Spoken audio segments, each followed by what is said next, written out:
भारत में इस बार बांग्ला नव वर्ष 15 अप्रैल शुक्रवार को मनाया जा रहा है। आरएसएस से प्रभावित बंगीय सनातनी संस्कृति परिषद ने इस बयान के साथ विभिन्न जिलों में प्रचार अभियान शुरू किया है कि बांग्ला वर्ष की शुरुआत एक हिंदू राजा ने की थी। संगठन ने कोलकाता में भारतीय विदेश मंत्रालय की सांस्कृतिक शाखा ICCR के सभागार में इस अवसर पर नव वर्ष के दिन एक प्रदर्शनी का भी आयोजन किया है। पश्चिम बंगाल में राष्ट्रीय स्वयंसेवक संघ RSS के नेता और जाने माने चेहरे जिष्णु बसु ने BBC बांग्ला से कहा, ऐसी धारणा प्रचलित है कि अकबर ने ही बांग्ला वर्ष की शुरुआत की थी, लेकिन वैज्ञानिकों और इतिहासकारों के आधुनिक शोध से पता चलता है कि विभिन्न कारणों से अकबर के लिए बांग्ला के वर्ष या बांग्ला कैलेंडर की शुरुआत करना संभव ही नहीं था। उन्होंने कहा, अबुल फजल के प्रशासनिक ग्रंथ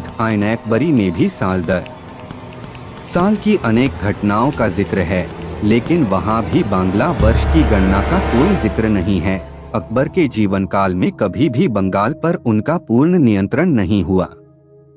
सन 1576 में राजमहल की लड़ाई जीतकर मुगलों ने पहली बार बंगाल पर विजय प्राप्त की थी, लेकिन उसके बाद भी कई वर्षों तक युद्ध जारी रहा, वे कहते हैं। और ऐसे में अकबर ने उस समय के अशांत बंगाल में अपनी पसंद से एक नया साल शुरू किया होगा। यह बहुत ही अस्वाभाविक है। हिंदुत्ववादी कार्यकर्ता लंबे समय से बांग्ला वर्ष के प्रवर्तक के रूप में गौड़ राजवंश के प्राचीन राजा शशांक को प्रस्तुत करने की कोशिश कर रहे हैं, जिनकी राजधानी वर्तमान बहरमपुर शहर के पास कर्ण सुवर्ण में थी। शशांक 6ठी शताब्दी के अंत में गुप्त साम्राज्य के अधीन एक सामंती शासक थे। हालांकि बाद में उन्होंने अपने को गौड़ भूमि का स्वतंत्र और संप्रभु शासक घोषित कर लिया था। राजा शशांक की मृत्यु 637 या 638 के आसपास हुई थी। उन्होंने लगभग 45 साल शासन किया था। राजा शशांक 593 में सत्ता में आए थे और तभी से ही बांग्ला वर्ष की गणना या बांग्ला कैलेंडर शुरू हुआ। ये मान लेने से उनकी बात मेल खा जाती है, क्योंकि बांग्ला वर्ष और ईसाई वर्ष के बीच का अंतर भी ठीक 593 वर्ष का है। उदाहरण के लिए अभी बांग्ला का वर्ष 1429 शुरू हो रहा है और अंग्रेजी या ईसाई वर्ष 2022 है। इस तरह दोनों के बीच की गणना का अंतर 593 वर्ष का है। हालांकि नोबेल पुरस्कार विजेता अर्थशास्त्री और शोधकर्ता अमर्त्य सेन ने अपने कई लेखों, व्याख्यानों और ग्रंथों में स्पष्ट रूप से मुगल सम्राट अकबर को बांग्ला वर्ष की शुरुआत करने वाला बताया है। 60 के दशक में तत्कालीन पूर्वी पाकिस्तान में बांग्ला कैलेंडर में सुधार के लिए डॉ मोहम्मद शाहिदुल्लाह की अध्यक्षता में सरकार द्वारा गठित समिति का भी स्पष्ट फैसला था कि सम्राट अकबर ने 1585 में बांग्ला वर्ष की गणना की शुरुआत की थी। हालांकि बंगीय सनातनी संस्कृति परिषद के सचिव प्रबीर भट्टाचार्य मानते हैं, भारत के इतिहास को लेकर कई तरह के दावे किए जाते हैं। अकबर के बांग्ला वर्ष की शुरुआत कराने की बात भी ऐसी ही एक घटना है। उन्होंने कहा, बांग्ला वर्ष की गणना या बांग्ला कैलेंडर बंगालियों द्वारा स्वयं तैयार की गई वस्तु है, परंतु कुछ लोग इसका श्रेय भी मुगलों को देना पसंद करते हैं, लेकिन यह वास्तव में ऐतिहासिक रूप से सच नहीं है। बांग्ला नव वर्ष पर कोलकाता में एक दुकान पर नए बही खाते की शुरुआत का समारोह। उन्होंने कहा कि बंगाल के एक हिंदू राजा को उसका उचित गौरव वापस लौटाने के लिए परिषद पूरे पश्चिम बंगाल में प्रचार अभियान चला रही है। लेकिन बांग्ला वर्ष की शुरुआत के बारे में इतिहासकार क्या कहते हैं? कलकत्ता विश्वविद्यालय में इतिहास के प्रोफेसर और राजनीतिक इस्लाम के विशेषज्ञ किंशुक चटर्जी ने स्पष्ट जवाब दिया, शशांक के शासनकाल में बांग्ला भाषा ही शुरू नहीं हुई थी, इसलिए यह सोचना कि उन्होंने बांग्ला के लिए अलग वर्ष की शुरुआत करवाई होगी कुछ ज्यादा ही हो जाता है। बल्कि इतिहास हमें बताता है कि मुगल बादशाह अकबर ने बंगाल पर विजय प्राप्त करने के बाद यहाँ एक प्रतिनिधिमंडल भेजा था। जब उन्होंने देखा कि बंगाल से लगान वसूल करने के लिए एक कैलेंडर की आवश्यकता है, तो सोचा कि इसे हिंदू शक संवत से जोड़ने की बजाय मुस्लिम हिजरी से जोड़कर गणना की जाए। किंगशुक चटर्जी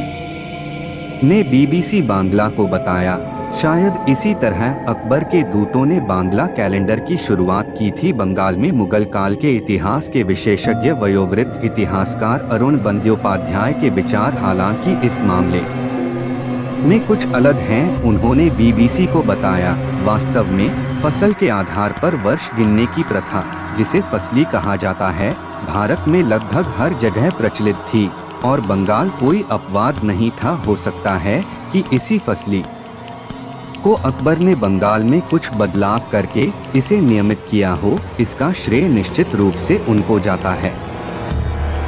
लेकिन अकबर को बांग्ला वर्ष या बांग्ला कैलेंडर की शुरुआत करने वाला बताया जाना कहाँ तक सही होगा, इस बारे में मैं निश्चित नहीं हूँ, अरुण बंद्योपाध्याय ने कहा। दरअसल साल की गिनती का इतिहास एक बात है, इसका क्रियान्वयन दूसरी बात है। अकबर के समय से बहुत पहले बांग्ला वर्ष की गिनती अपने तरीके से की जाती थी। उस समय शायद तरीका बदला गया था। अमर्त्य सेन को बादशाह अकबर को बांग्ला वर्ष की गणना या बांग्ला कैलेंडर की शुरुआत करने का श्रेय देने में कोई झिझक नहीं है। उन्होंने अपनी पुस्तक द आर्गुमेंटेटिव इंडियन में भी स्पष्ट रूप से यह बात लिखी है। लगभग 3 साल पहले कलकत्ता में इंस्टीट्यूट ऑफ डेवलपमेंट स्टडीज में एक स्मारक भाषण में उन्होंने कहा, बांग्ला वर्ष की एक विशेषता ये है कि अकबर ने बहुत से धर्मों में स्वीकार्य कैलेंडर तारीख-ए-इलाही पूरे भारत में लागू करने का विफल प्रयास किया था, लेकिन उसका प्रभाव अभी भी केवल बांग्ला वर्ष या बांग्ला कैलेंडर पर बना हुआ है। उस भाषण में उन्होंने यह भी कहा, अकबर के शासनकाल के दौरान जब मुस्लिम कैलेंडर या हिजरी की पहली सहस्राब्दी समाप्त हो रही थी, तब उन्होंने अपने शासन में एक बहुसांस्कृतिक कैलेंडर लागू करने की आवश्यकता महसूस की थी। यही था तारीख-ए-इलाही। ये कैलेंडर हिंदू सूर्य सिद्धांत परंपरा का पालन करता था और साथ ही इसमें मुस्लिम हिजरी की भी कुछ विशेषताओं को शामिल किया गया था, जैसे कि हिजरी का चंद्र इतिहास। दिलचस्प बात यह है कि जहां अकबर का दरबार था, उस दिल्ली आगरा में भी तारीख-ए-इलाही को स्वीकार करने योग्य नहीं पाया गया। लेकिन उस कैलेंडर की एक शाखा अभी भी पश्चिम बंगाल और बांग्लादेश में गर्व से मौजूद है। इसका नाम बांग्ला वर्ष या बांग्ला कैलेंडर है। अकबर या शशांक के अलावा एक तीसरा सिद्धांत कहता है कि प्रसिद्ध तिब्बती शासक श्रंगसन गंपो के पिता श्रंगसन ने एक बार पूर्वी भारत के विशाल क्षेत्रों पर विजय प्राप्त की थी और उस समय उनके बेटे का जन्म हुआ था और उसे यादगार बनाने के लिए उन्होंने उस क्षेत्र में वर्ष की शुरुआत की था। इन 3 सिद्धांतों पर विचार करने के बाद शोधकर्ता और प्रोफेसर तमाल दासगुप्ता ने एक लेख में लिखा है, बांग्ला वर्ष या बांग्ला कैलेंडर के प्रवर्तक के रूप में शशांक के बारे में दावा सबसे मजबूत है और अकबर को लेकर दावा सबसे कमजोर है। उन्होंने शशांक को लेकर दावे के समर्थन में उदाहरण दिया कि मुर्शिदाबाद क्षेत्र में शैव शासक शशांक के समय से एक धार्मिक उत्सव शिवचंडी मेला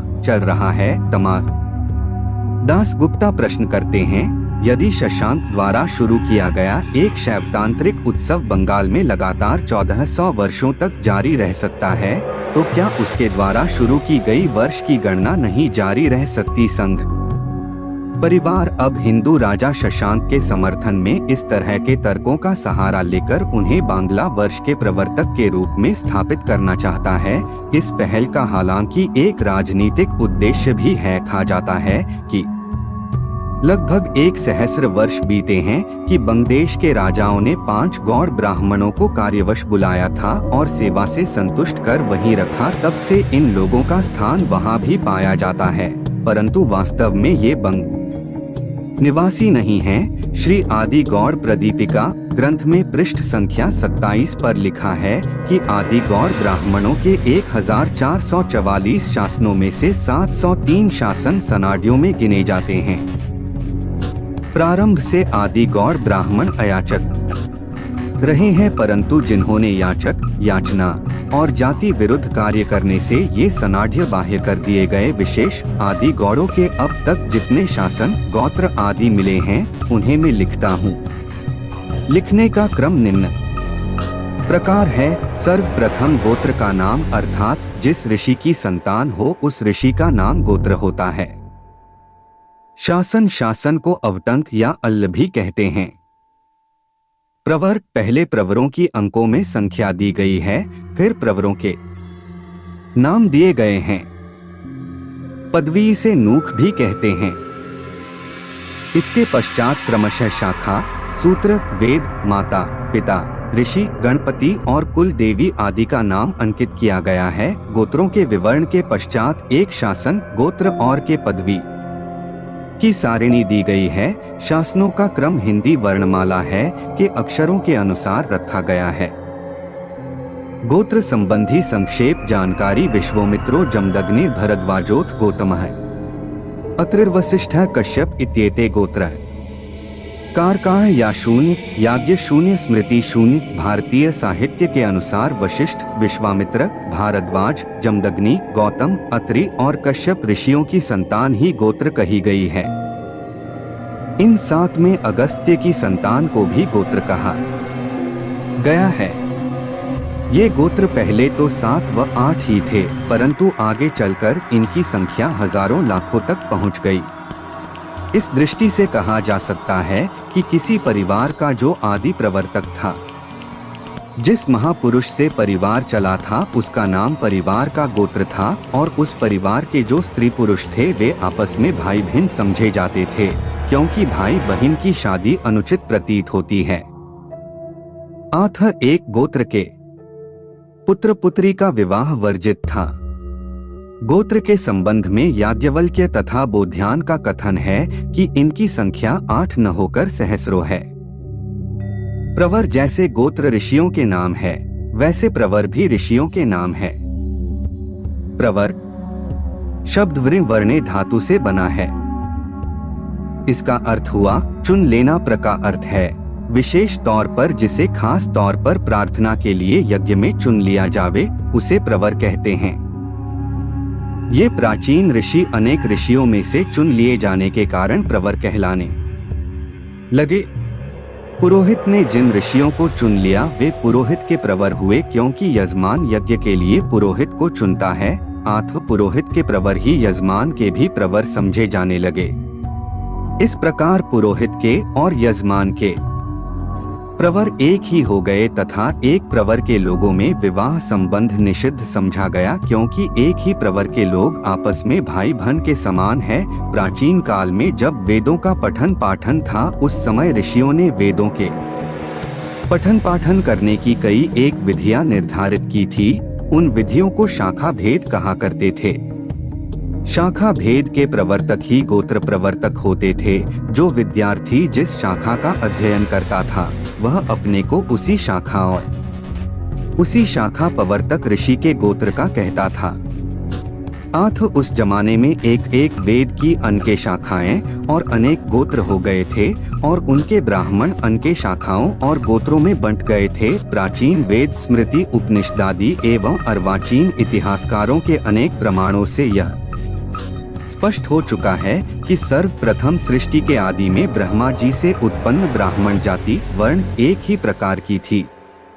इसके बाद ब्रह्मा के 10 मानस पुत्र वशिष्ठ, कश्यप, मरीचि आदि ऋषियों से अनेक ऋषिगण हुए। इस बार बांग्ला नव वर्ष 15 अप्रैल शुक्रवार को मनाया जा रहा है। जो आदि काल से ही ये सनातनी संस्कृति परिषद ने इस बयान के साथ ही हमारे जिलों में प्रचार अभियान शुरू किया है कि बांग्ला वर्ष की शुरुआत एक हिंदू राजा ने की थी। संगठन ने कोलकाता में भारतीय विदेश मंत्रालय की सांस्कृतिक शाखा ICCR के सभागार में इस अवसर पर नव वर्ष के दिन एक प्रदर्शनी का भी आयोजन किया है। पश्चिम बंगाल में राष्ट्रीय स्वयंसेवक संघ RSS के नेता और जाने माने चेहरे जिष्णु बसु ने BBC बांग्ला से कहा, ऐसी धारणा प्रचलित है कि अकबर ने ही बांग्ला वर्ष की शुरुआत की थी, लेकिन वैज्ञानिकों और इतिहासकारों के आधुनिक शोध से पता चलता है कि विभिन्न कारणों से अकबर के लिए बांग्ला के वर्ष या बांग्ला कैलेंडर की शुरुआत करना संभव ही नहीं था। उन्होंने कहा, अबुल फजल के प्रशासनिक ग्रंथ आइन अकबरी में भी साल दर साल की अनेक घटनाओं का जिक्र है, लेकिन वहाँ भी बांग्ला वर्ष की गणना का कोई जिक्र नहीं है। अकबर के जीवन काल में कभी भी बंगाल पर उनका पूर्ण नियंत्रण नहीं हुआ। तैमूरी वंशावली के सन 1576 में राजमहल की लड़ाई जीतकर मुगलों ने पहली बार बंगाल पर विजय प्राप्त की थी, लेकिन उसके बाद भी कई वर्षों तक युद्ध जारी रहा, वे कहते हैं।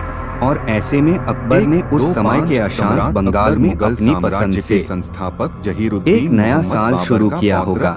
यह बहुत ही अस्वाभाविक है। हिंदुत्ववादी कार्यकर्ता लंबे समय से बांग्ला वर्ष के प्रवर्तक के रूप में गौड़ राजवंश के प्राचीन राजा शशांक को प्रस्तुत करने की कोशिश कर रहे हैं, जिनकी राजधानी वर्तमान बहरमपुर शहर के पास कर्ण सुवर्ण में थी। शशांक 6वीं शताब्दी के अंत में गुप्त साम्राज्य के अधीन एक सामंती शासक थे और मध्य भारत। हालांकि बाद में उन्होंने अपने को गौड़ भूमि का स्वतंत्र और संप्रभु शासक घोषित कर लिया था। राजा शशांक की मृत्यु 637 या 638 ई के आसपास हुई थी, जिसे उन्होंने लगभग 45 साल शासन किया था।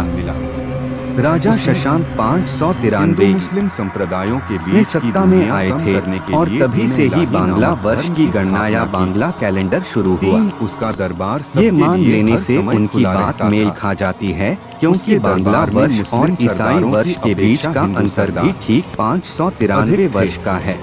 अकबर ने हिंदुओं पर उदाहरण लगने के वाला लिए जजिया अभी ही बांग्ला नहीं का समाप्त वर्ष किया, 1429 बल्कि शुरू हो ऐसे रहा अनेक है कार्य किए जिनके और कारण अंग्रेजिया हिंदू और मुस्लिम ईसाई दोनों वर्ष उसके 2022 प्रशंसक है। इस तरह दोनों साथ के बीच अकबर की मात्र गणना का 13 अंतर वर्ष की आयु में 593 अपने वर्ष पिता का है। हालांकि नसीरुद्दीन नोबेल पुरस्कार मोहम्मद विजेता हुमायूं की अर्थशास्त्री मृत्यु और उपरांत शोधकर्ता दिल्ली की राजगद्दी पर बैठा था। अमर्त्य सेन ने अपने आज कई अपने लेखों, शासनकाल में व्याख्यानों और उसने ग्रंथों में शक्तिशाली स्पष्ट रूप से पश्तून मुगल वंशज सम्राट शेरशाह अकबर सूरी को के बांग्ला आक्रमण वर्ष की बिल्कुल शुरुआत बंद करवा करने दिए वाला थे। बताया है। साथ ही 60 के पानीपत दशक के में द्वितीय तत्कालीन पूर्वी पाकिस्तान में बांग्ला कैलेंडर में राजा हेमू को पराजित किया सुधार था। के लिए डॉ मोहम्मद 9-10 शाहिदुल्लाह की अपने अध्यक्षता साम्राज्य में के गठन सरकार करने द्वारा और गठित समिति उत्तरी का भी और स्पष्ट मध्य फैसला भारत के था कि सभी सम्राट क्षेत्रों को अकबर ने एक छत्र अधिकार में लाने में अकबर 1585 को में 2 दशक बांग्ला लग वर्ष गए की थे। गणना की शुरुआत की उसका थी। प्रभाव हालांकि बंगीय सनातनी लगभग पूरे संस्कृति भारतीय उपमहाद्वीप परिषद पर के था सचिव और इस प्रबीर क्षेत्र के भट्टाचार्य एक मानते बड़े हैं, भूभाग पर सम्राट के रूप में उसने शासन किया।